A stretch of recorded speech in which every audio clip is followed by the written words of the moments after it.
याद करो तुम साथ जी, हाथ आयो अवसर जी। याद करो तुम साथ जी, हाथ आयो अवसर जी। आप डरया जो पहली फिरे, आप डरया जो पहली फिरे, भी डरियो निशन फेर जी। याद करो तुम साथ जी, हाथ आयो अवसर जी। याद करो तुम साथ जी, हाथ आयो अवसर जी। सपने में भी छीन न छोड़े, सपने में भी छीन न छोड़े, तो क्यों छोड़े साक्षात जी। क्यों छोड़े साक्षात जी।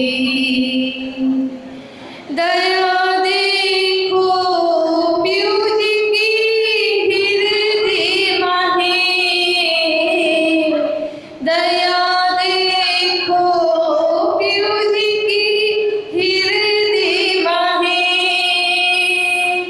विध विध की साक्षात जी। याद करो तुम साथ जी, हाथ आयो अवसर जी। याद करो तुम साथ जी, हाथ आयो अवसर जी। धनी न देवे दुख तिल जेता, धनी न देवे दुख तिल जेता। जो देखी वचन विचारी जी, देखिए वचन विचारी जी। दुख आपन को तो जो होत है, दुख आपन को तो जो होत है, जो माया करत है भारी जी। याद करो तुम साथ जी, हाथ आयो अवसर जी। याद करो तुम साथ जी, हाथ आयो अवसर जी।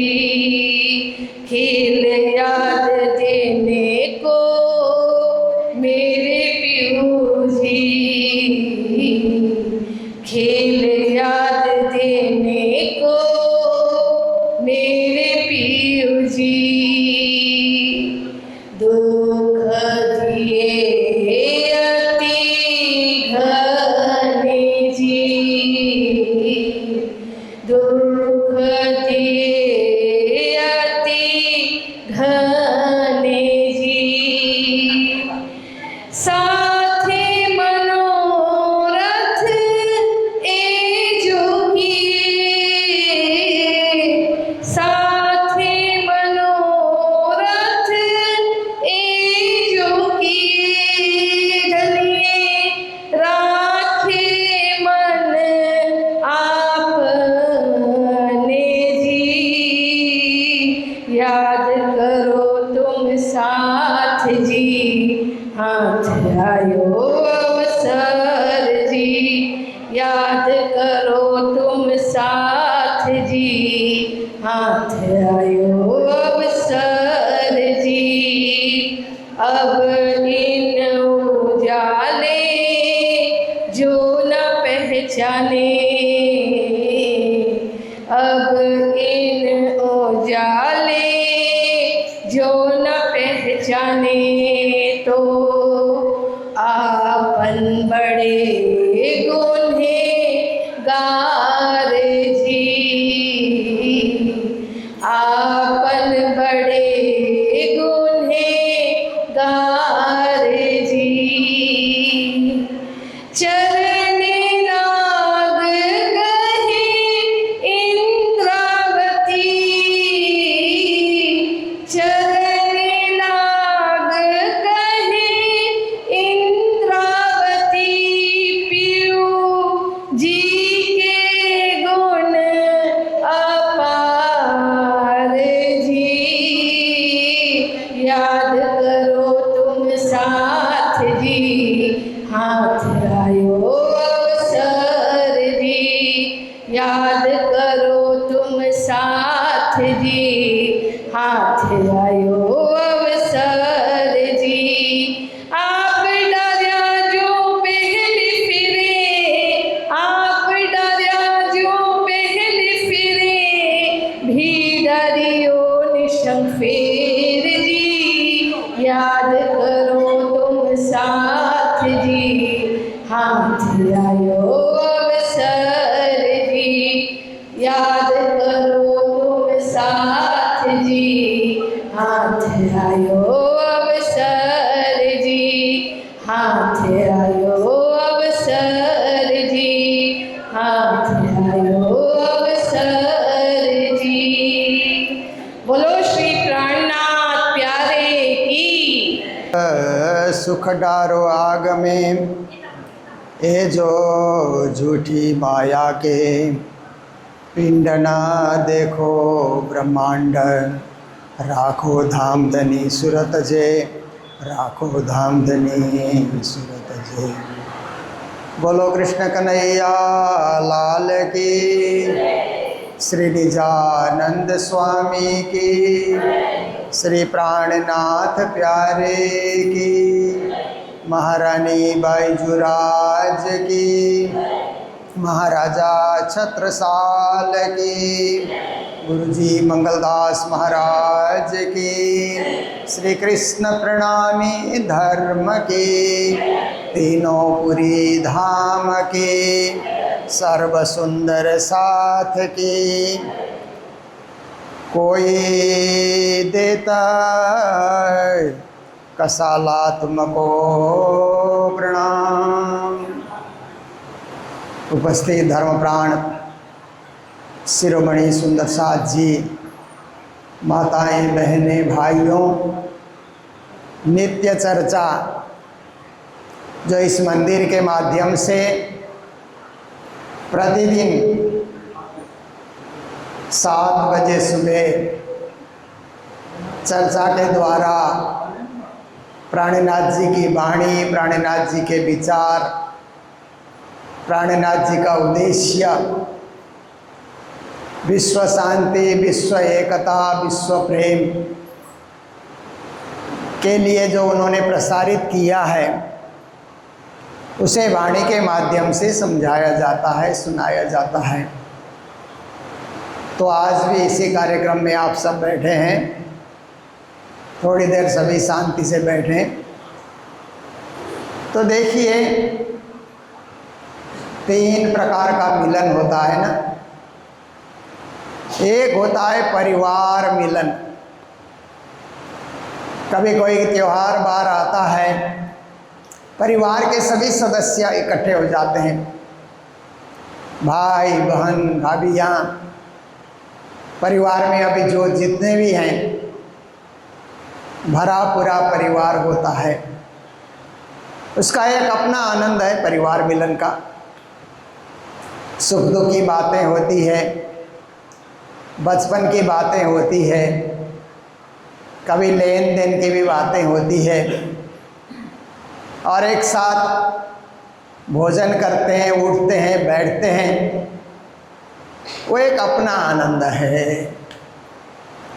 और दूसरा मिलन है मित्रों का मिलन, जो साथ में हम पढ़ते रहे, जिन मित्रों के साथ, जिन यार दोस्तों के साथ उनसे कहीं मिलना जुलना हो गया या उनका ऐसा कार्यक्रम बना कि हम परस्पर मिल गए, बरसों के बाद मिले। फिर स्कूल की बातें, पिकनिक जाने की बातें, इधर उधर घूमने की बातें, कभी हड़ताल करने की बातें, कभी कोई अच्छा काम किया, नाटक वगैरह डिबेट किया उसकी बातें, कभी कोई बदमाशी भी की उसकी बातें, आदि इत्यादि मित्र मिलन में।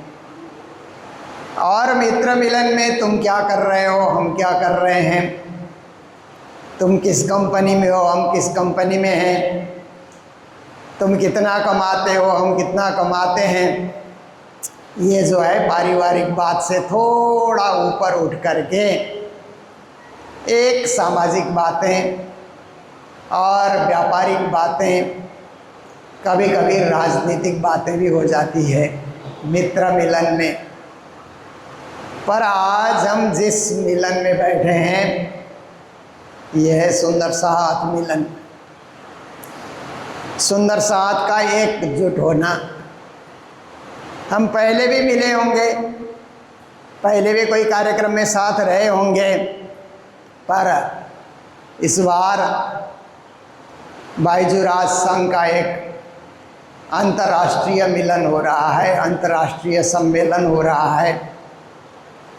उसमें पश्चिम बंगाल के सभी बायजूराज संघ के सभी कार्यकर्ता यहाँ पर उपस्थित हैं, उनके आयोजन में हो रहा है।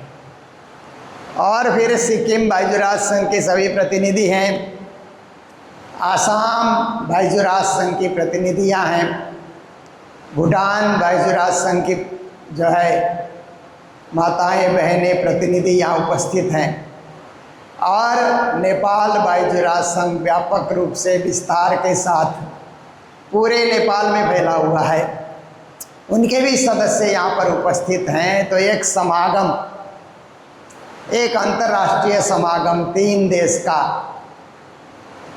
भारत, भूटान, नेपाल, ऐसे तो हम लोग ये कार्यक्रम लाइव दिखा रहे हैं, तो हमारे विदेशों में रह रहे सुंदर साथ भी इसका आनंद लेंगे, देखेंगे, सुनेंगे, और अगली बार उनको भी आने के लिए प्रेरणा मिलेगी। तो ऐसे एक सुंदर साथ मिलन, समाज मिलन, धर्म का मिलन, एक आध्यात्मिक मिलन, ऐसे समागम में हम सब लोग बैठे हुए हैं। ये आनंद का विषय है, खुशी का विषय है। तो ऐसे समागम में थोड़ी देर, क्योंकि ये कार्यक्रम का शुभारंभ होगा दिन में 4 बजे से, क्योंकि अभी तो हमारे पास 150 ही आए हैं, 4 बजे तक 500 मेंबर आएंगे, उससे भी ज़्यादा आएंगे। तो उन सब की प्रतीक्षा रहेगी, आपस में मिलना जुलना, बातें करना, कुशल क्षेम पूछना, ये चलता रहेगा। 4 बजे से विशेष कार्यक्रम है और हमारे सभी अतिथि वर्ग भी उसमें पधार रहे हैं। तो आइए आज की चौपाई में श्री जी महाराज हमें जो संदेश दे रहे हैं उसको हम सुने। कोई देत कसाला तुमको, तुम भला चाहिए तिन्ना। देखिए ये चौपाई हम लोगों ने सेवा पूजा में बहुत बार पाठ किया है। जब हम आरती के बाद स्वरूप बोलते हैं, मात्र स्वरूप बोल करके कुछ सुंदर साथ को जल्दीबाजी होती है ना, तो मात्र स्वरूप बोल करके वो अर्जी नहीं बोलते हैं, पर अर्जी भी बोलनी चाहिए, क्योंकि उसमें बहुत कुछ भाव है, बहुत कुछ प्रेम है, बहुत कुछ भक्ति छुपी हुई है।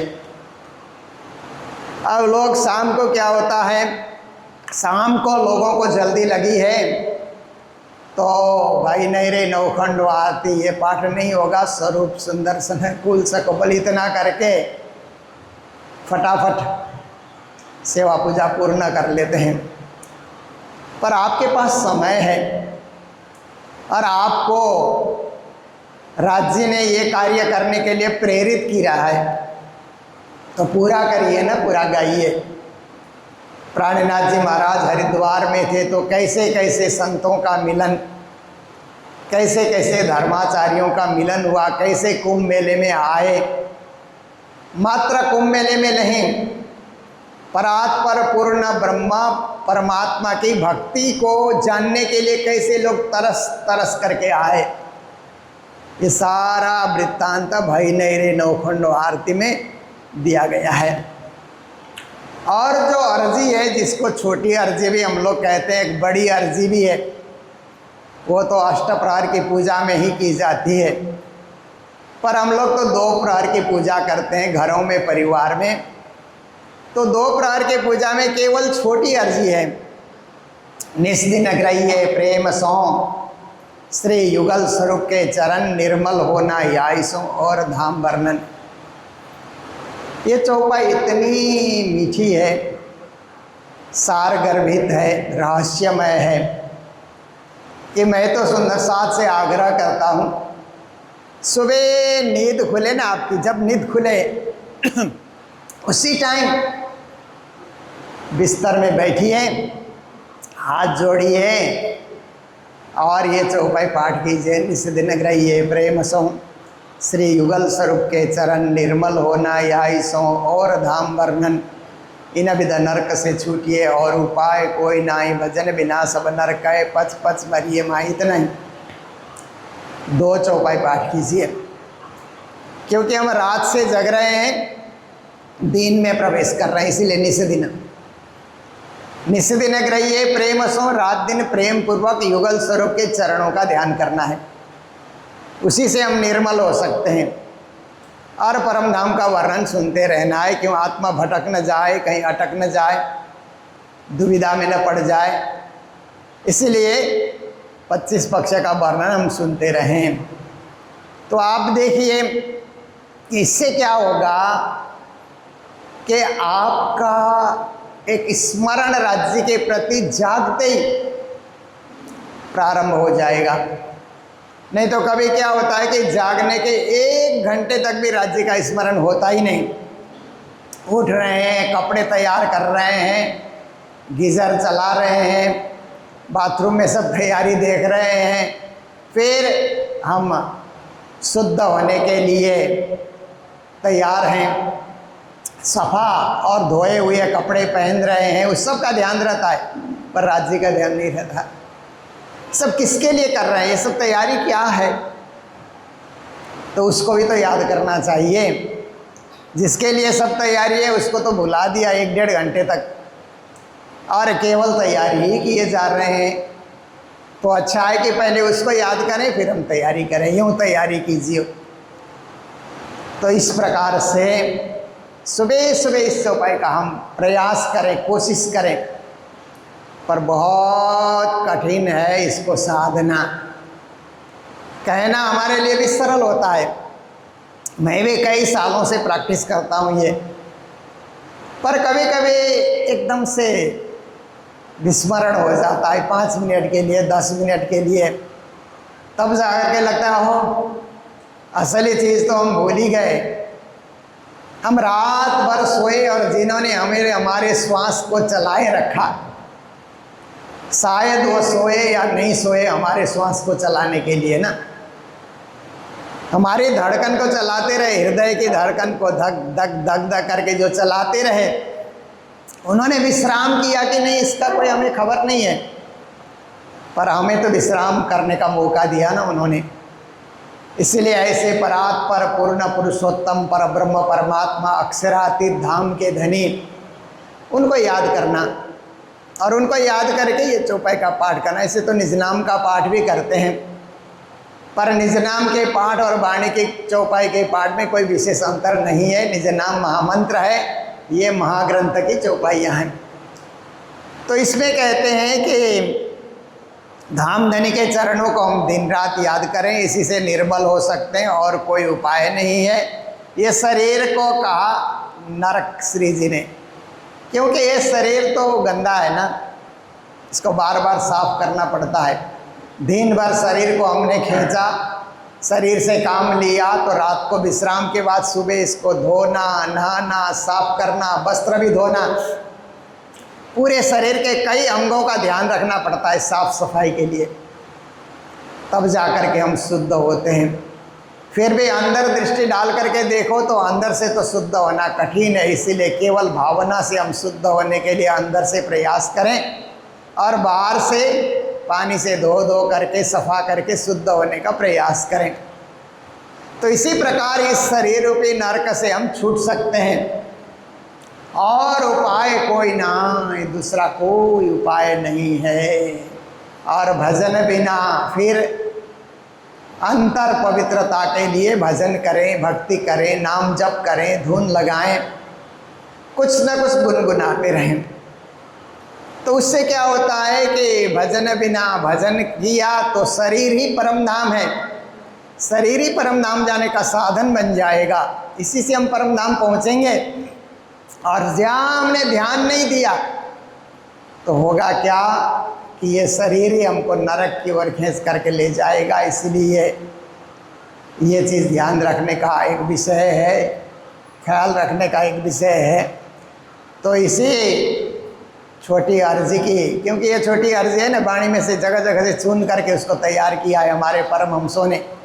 इकट्ठे एक जगह वो प्रकरण नहीं मिलता है, बहुत जगह पढ़ते जाते हैं तो एक एक चौपाई मिल जाती है। तो आज जो चौपाई आई है उसमें श्री जी महाराज कहते हैं, कोई दे तक कसाला तुमको।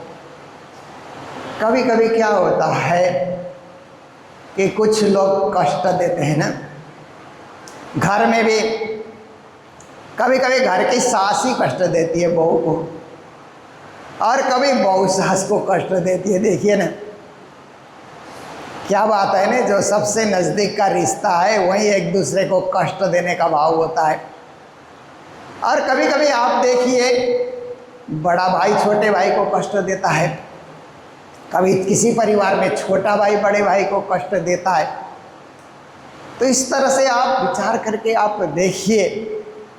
तो बचपन में क्या होता है कि बाप बेटे को कष्ट देता है, डांटते रहता है ना, बाप ऐसे नहीं, ऐसे चलो, हम ऐसे नहीं चलते थे, ऐसे चलते थे। बड़ा होता है तो बेटा बाप को कष्ट देने लगता है, आप चुपचाप बैठिए, ऐसा करके आप पुराने ज़माने की बात करते हैं। ज़माना बदल गया, अब हमारा समय आ गया, ऐसा बेटा सुनाता है ना। तो आप देखिए कि परिवार में, और कभी कभी आप देखिए समाज में भी कोई किसी को कष्ट देता है। और राजनीति में आप देखिए तो एक देश दूसरे देश को कष्ट दे रहा है, एक देश दूसरे देश के अस्तित्व को समाप्त करना चाहता है। आप देखिए रूस और यूक्रेन की आप लड़ाई देखते हैं, और इसी प्रकार से आपने देखा अमेरिका, इज़राइल और ये ईरान की लड़ाई आप देखिए, और भी कई छोटी मोटी लड़ाइयाँ दुनिया में चल रही है। तो बड़ा देश क्या चाहता है, छोटे का अस्तित्व खत्म कर दे, छोटे को निर्बल बना दे। और संसार में भी बड़ा व्यापारी देखिए छोटे व्यापारियों को ख़त्म करना चाहता है। बड़े बड़े मॉल आ जाते हैं ना तो छोटे छोटे का व्यापार समाप्त हो जाता है ना। बड़े बड़े नेता आते हैं तो छोटे छोटे नेता का अस्तित्व खत्म हो जाता है। हर क्षेत्र में जैसे आप देखिए ना, बड़ी मछली होती है ना, छोटी मछलियों को खा जाती है। मछलियों के लिए समुद्र में कोई खेती पाती नहीं है ना, कोई आहार नहीं है, मछलियों का आहार मछली ही है। इस प्रकार का जीवो जीवस्य जीवनम भागवत में लिखा है, जीव का जीवन ही जीव से ही चल रहा है। स्थल में तो क्या है, पृथ्वी में तो अन्न फल फूल इत्यादि और बहुत कुछ होते हैं, वो भी खाया जा सकता है। जल में क्या खाएंगे वो। तो ऐसे ही क्या होता है कि कोई ना कोई आपको कष्ट देगा। हर एक क्षेत्र में देखिए, जिस क्षेत्र में आप कार्य करते हैं उस क्षेत्र में कुछ न कुछ तकलीफ़ें, तो कुछ न कुछ लोगों का क्या है कि परस्पर बैर विरोध ये सब चलते रहता है। तो श्री प्राणनाथ जी महाराज हमें शिक्षा देते हैं, कोई दे तक असाला तुमको, किसी ने हमको धक्का दिया, तो हमने भी फट से धक्का दिया, फिर वो धक्का देगा, फिर हम धक्का देंगे तो लड़ाई शुरू हो जाएगी। धक्कम धक्का बोलते हैं ना। फिर किसी ने हमको एक शब्द सुनाया, किसी ने हमको एक गाली दी, हमने फट से उसको गाली दी, फिर वो गाली देगा, फिर हम गाली देंगे, तो आप देखिए झगड़ा बढ़ता ही जाएगा। तो श्री प्राणनाथ जी महाराज कहते हैं, कोई देत कसला तुमको, तुम भला चाहिए दिन। कोई आपको कष्ट दे रहा है तो आप दिल से सोचिए कि परमात्मा इसको सद्बुद्धि दे, हम उसके लिए भला सोचें कि इसके पास सद्बुद्धि की कमी है, इसीलिए कष्ट दे रहा है, तकलीफ दे रहा है, परेशान कर रहा है। परमात्मा इसको सद्बुद्धि प्रदान करे, ऐसा भला सोचें उसके लिए। किसी ने हमको कष्ट दिया और हमने मन में सोचा कि इसका बुरा हो जाए। आप देखिए ना, आजकल सोशल मीडिया में लिखते हैं ना कि किसी को गुस्सा आता है तो ये ख़त्म हो जाएगा, मर जाएगा, सड़कर मर जाएगा, बीमार हो जाएगा, न जाने क्या क्या क्या क्या लिख देते हैं अपने अंदर जो गुस्सा है उसको निकालने के लिए। पर प्राणनाथ जी इससे भिन्न है। ये तो साधारण लोगों की सोच है। साधारण लोग गाली गलौज करते हैं, साधारण लोग क्या है कि परस्पर बैर विरोध करते हैं। पर प्राणनाथ जी कहते हैं कि आप उसका भला सोचो, इससे क्या होगा। किसी के विषय में हम बुरा बुरा बुरा सोचते रहेंगे तो हमारे मानसिक स्थिति भी बुरी हो जाएगी। मन की जो सोच है वो भी नकारात्मक नकारात्मक नकारात्मक होते हुए नेगेटिव नेगेटिव होते हुए है। ऐसी स्थिति में हम पहुंच जाएंगे कि कभी पॉजिटिव बात सोचने की हमारे में शक्ति भी नहीं रहेगी। जहाँ भी कुछ हो, जैसे आप कई कई जगह मीटिंग रखिए ना, कई जगह अच्छे काम के लिए आप मीटिंग रखिए तो कुछ मेंबर ऐसे आ जाते हैं, ऐसा करोगे तो वैसा होगा, वैसा होगा, ये होगा, वो होगा, आपको निराश कर देगा।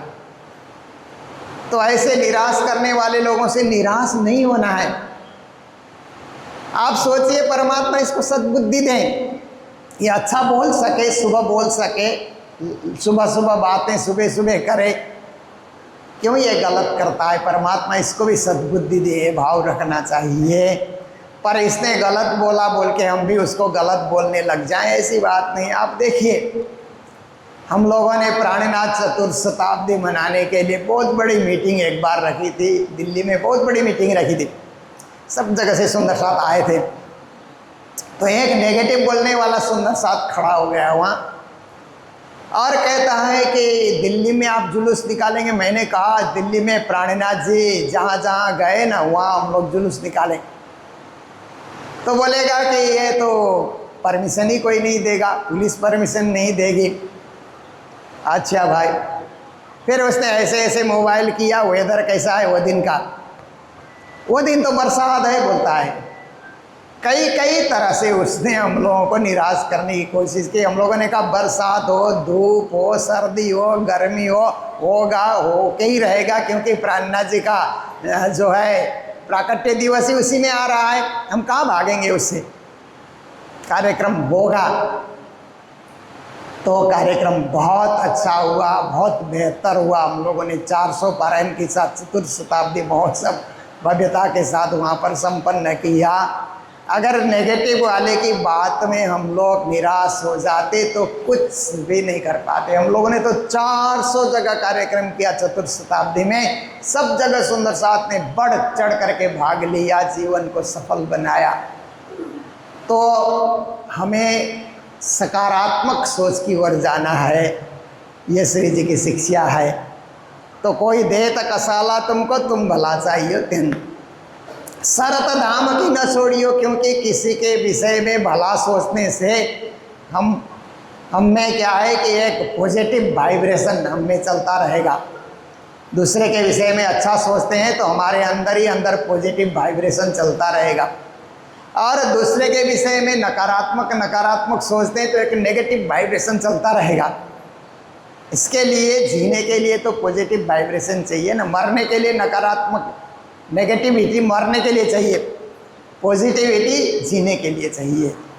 इसीलिए श्री जी महाराज कहते हैं कि तुम उसके लिए भी भला सोचो। ये सुंदर साथ के लिए शिक्षा है, धार्मिक लोगों के लिए शिक्षा है। ये शिक्षा आर्मी को नहीं है। हाँ, जो देश की सेना है ना, उसके लिए शिक्षा नहीं है। देश की सेना को अब शत्रु ने आकर के कुछ कष्ट दिया तो देश की सेना ऐसा सोचे कि किसी ने कष्ट दिया तो भला चाहो नहीं होगा वहाँ पर। वहाँ तो उनको ईंट का जवाब पत्थर से देना होगा। उनके लिए अलग नियम है, उनके लिए अलग विषय है, क्योंकि आर्मी की अपनी ड्यूटी है। पर आप देखिए, कोई चोर आया, बदमाश आया, उसके लिए हम भला नहीं सोच सकते हैं, क्योंकि वो तो चोर है ना, हमारा दुश्मन है। वो हमें नुकसान पहुंचाने के लिए आ रहा है, देश का नुकसान पहुंचाने आया है, घर का संपत्ति का नुकसान पहुंचाने आया है। वो अलग अध्याय है, अलग विषय है। उस विषय को इस विषय से हम जोड़ नहीं सकते। प्राणनाथ जी कह रहे हैं धार्मिक क्षेत्र में हमारा स्वभाव जो है वो मिलनसार हो, सबसे मिल करके रहें, प्रेम से रहें, हित से रहें, किसी का बुरा न सोचें। कोई बुरा सोचता भी है उसका भी कल्याण हो, ऐसा करके। एक हिंदी में एक कहावत है ना, बहुत सारे ट्रक के पीछे भी लिखा हुआ हमने देखा, बुरी नज़र वाले तेरा मुंह काला करके। वो तो एक गाली है ना, है कि नहीं? क्योंकि वो क्या है कि ड्राइवरों को लगता है कि हम जो ट्रक लेकर के जा रहे हैं पूरा सामान भरा हुआ है, तो एक वर्ग ऐसा भी सोचता है कि कुछ लोगों की नज़र खराब होती है, इसीलिए कोई आगे जूता लटकाता है, कोई आगे मिर्ची लटका करके चलता है। कुछ करते हैं ना कि बुरी नज़र से बचने के लिए कुछ काले कपड़े लटकाते हैं। ट्रकों में आप देखिए जो दूर दूर तक जाते हैं काले कपड़े, ताकि नज़र न लगे। पर राज्य का नाम लेकर के आप निकलेंगे तो किसी की नज़र लगेगी नहीं। हमारे पास तो निज नाम महामंत्र है ना, पावरफुल मंत्र है, शक्तिशाली मंत्र है। निज नाम का जाप करके यात्रा प्रारंभ कीजिए, किसी की नज़र लगेगी ही नहीं। पर उन ड्राइवरों के पास वो निज नाम महामंत्र नहीं है, इसलिए वो लोग तरह तरह से प्रयास करते हैं। पुराने फटे जूता कहाँ से ढूंढ के लटकाएंगे, कहीं से मिर्ची खरीद करके वहाँ लटका देंगे, काले कपड़े फटे हुए वो डाल देंगे, तो फटे हुए टायर को भी वो काट काट करके कहीं लटका देते हैं चारों तरफ। पर ऐसा है कि दुनिया के अंतर्गत क्या है कि तेरा मुंह काला ऐसा हो जाए, पर धर्म के क्षेत्र में ऐसा नहीं सोचना चाहिए। धर्म के क्षेत्र में बुरी नज़र वाले तेरा भी भला हो, ऐसा सोचना चाहिए। बुरी नज़र वाले तेरा भी कल्याण हो, तेरा भी भला हो। तो ये धार्मिक शिक्षा है, क्योंकि धर्म बहुत उदार होता है। राजनीति इतनी उदार नहीं होती है। राजनीति में बदला लेने की भावना जबरदस्त ढंग से होती है, पर धर्म उदार होता है, धर्म क्षमाशील होता है। धर्म में एक शब्द है क्षमा, माफ कर दो। सामने वाला मांगे या न मांगे, आप अपनी तरफ से माफ कर दो। सामने वाला मांगेगा तो मैं माफ़ करूंगा बोलोगे तो उस माफ़ी देने की बोझ से वर्षों तक आप दबे रहोगे। आपका मस्तिष्क दबा रहेगा कि कब मांगेगा, कभी मांगे तो सही। जैसे सास सोचती है ना, बहू कभी माफ़ी तो मांगे, हम देने को तैयार बैठे हैं ना, पर उस माफ़ी देंगे ये भाव का बोझ लेकर के कितने साल देना। मांगे न मांगे अपने तरफ से उदार बन जाओ, और उदार बन करके ठीक है हमने माफ़ कर दिया, हमने भुला दिया, क्योंकि हमको घर चलाना है, हमको समाज चलाना है, हमको देश चलाना है, हमको राष्ट्र चलाना है। इसलिए छोटी छोटी बातों में हम कहाँ उलझे रहेंगे।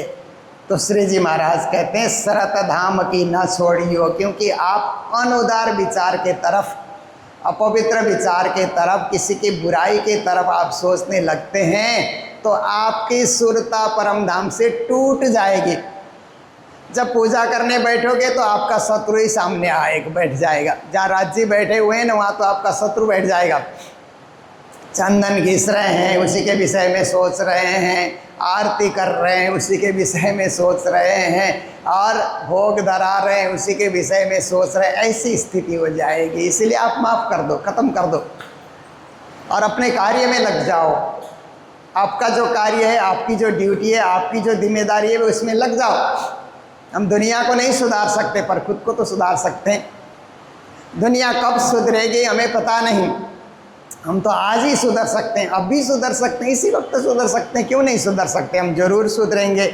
ऐसा करके अपनी सुरता को परम धाम की भक्ति से टूटने नहीं देना है, क्योंकि ज़्यादा विचार आएंगे तो सुरता टूट जाएगी और विचारों में हम खोए रहेंगे, भक्ति हमारी कमज़ोर पड़ जाएगी, उसको कमज़ोर होने नहीं देना है। तो कहते हैं सुरत पीछे फिराओ जिन्ना, माया के काम में, घर के काम में, परिवार के काम में, लेन देन के काम में सुरता को न फिराओ, उसको लिमिटेड कर दो। अनलिमिटेड काम आप करेंगे, अनलिमिटेड विचार आप करेंगे, अनलिमिटेड आप यार दोस्तों से मिलेंगे तो उतने ही परेशान रहेंगे। यार दोस्तों का क्या है, आज हमारे घर में कोई ज़रूरत है तो हम बुला लेते हैं, सारे मित्रों को बुलाते हैं, कल फिर उनके यहाँ होगा तो फिर वो बुला लेगा, और ज़्यादा दोस्त बना लिया तो रोज़ ही कहीं कहीं जाना पड़ता है। किसी का जन्मदिन हो रहा है, शादी का सालगिरह हो रहा है, किसी के यहाँ कोई गमी हो गई, कुछ हो गया आपको, फिर घर का काम कब करेंगे। तो हर चीज़ को लिमिटेड बना करके रखना, बहुत ज़्यादा संसार में फंसना नहीं है, क्योंकि हमारी भक्ति की सुरता टूट जाएगी, भजन टूट जाएगा, ध्यान भंग हो जाएगा, सेवा भंग हो जाएगी, इसका विशेष ध्यान रखना है। जो कोई होवे ब्रह्म सृष्टि का सो लीजो वचन मान। श्री जी कहते हैं कोई भी ब्रह्म सृष्टि है, परमधाम की महान आत्मा है, तो इन वचनों को मान लो, इन वचनों को स्वीकार करो, इन वचनों को हृदय में धारण करो, क्योंकि आपके लिए कहा है अपने पोहरे जागिए। फिर कहते हैं आप अपने समय में जागो, दूसरे के समय में मत जागो। देखिए हम लोग यात्रा में जाते हैं तो कभी कभी सुंदर साथ के घर में ठहरना होता है ना, पर हम अपने समय से जागते हैं। हमारा 4 बजे का उठने है तो हम उठ जाते हैं, क्योंकि हम उनके हिसाब से वो नहीं जागे करके हम सोए रहेंगे तो 6 बजे तक 7 बजे तक सोते ही रहेंगे। फिर हम पूजा पाठ जब ध्यान कब करेंगे। इसीलिए जहाँ भी जाइए अपने नियम से रहिए, अपनी शैली से रहिए, अपने रंग ढंग से रहिए। दूसरे के ढंग से हम क्यों जिए, दूसरे के नज़रिए से हम क्यों तैयार हों। हम अपनी नज़रिए से जिए, अपनी नज़रिए से हम रहें, अपने ढंग से हम रहें। इसके लिए श्री जी महाराज कहते हैं कि अपने पोहरे जागे, अपने समय में जागिए। आपके पास समय है जागने का, जागिए। दूसरा कोई जगाएगा ऐसा कोई भरोसा नहीं है, कोई जगाए ना जगाए। तो फिर कहते समय पहुँचा आन, समय आया हुआ है जागने का, फिर आए ना आए, ऐसा अवसर मिले न मिले। तो ये चर्चा का समय आज का यहीं पूरा होता है। हम सब लोग बायजूराज संघ के अंतर्राष्ट्रीय सम्मेलन में यहाँ पर उपस्थित हैं और दिन के 4 बजे से कार्यक्रम प्रारंभ होना है।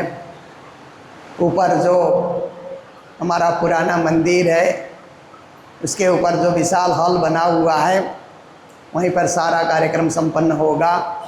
तो आप सब लोग तैयारी से रहें और बायजूराज संघ के सभी सदस्यों को ड्रेस में, आज और कल दोनों दिन आप लोग ड्रेस में रहें, फुल डे ड्रेस में रहें आप लोग, तो बहुत ही सुंदर रहेगा। और आप सबको जो भी निर्देशन दिया जाएगा सभी को बैच दिया जाएगा ये अंतर्राष्ट्रीय सम्मेलन का, और भी जो भी तैयारी है, क्योंकि मैं तो यहाँ पर ऐसे ही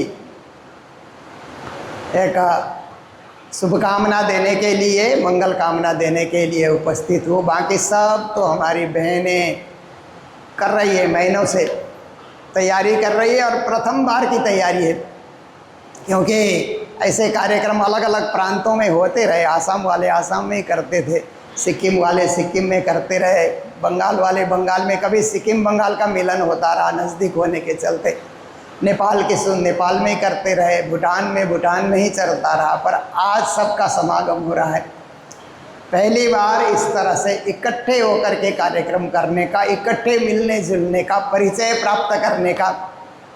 कई लोगों से केवल हमने सोशल मीडिया में देखा होगा, प्रत्यक्ष देखने का, प्रत्यक्ष मिलने का ये अवसर है। इस अवसर को 2 दिन का ये समागम है, आप लोग खूब इसका लाभ लें, आनंद नया वातावरण में आप लोग कार्यक्रम को आगे बढ़ाएं। तो इन्हीं शब्दों के साथ चौपाई दोहराते हुए अभी की चर्चा को विराम दे रहे हैं। बोलो सतगुरु महाराज की, श्री प्राणनाथ प्यारे की, सर्व सुंदर साथ की। जो कोई होवे ब्रह्म सृष्टि का,